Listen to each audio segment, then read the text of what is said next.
Hi friends, இன்றைக்கி வந்து நானே உருளைக்கிழங்கு பொரியல் செய்ய போகிறேன். அது எப்படி நான் செய்கிறேன்னு பார்க்கலாம்.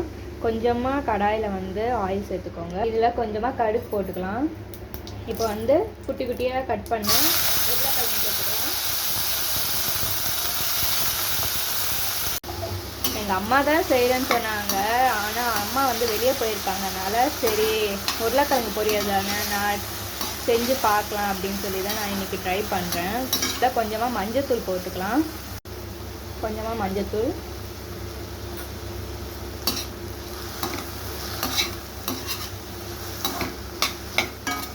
இந்த உருளைக்கிழங்கு வேகிறதுக்காக நான் கொஞ்சம் தண்ணி ஊற்றிக்கிறேன்.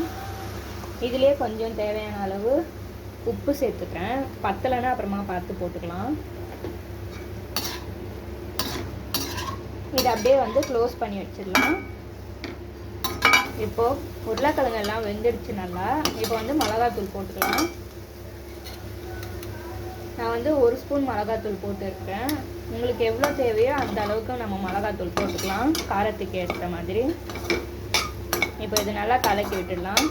இது வந்து கொஞ்சம் மொறுமொறுனுக்காக வேணும்னால நான் கொஞ்சம் எண்ணெய் சேர்த்துக்கிறேன்.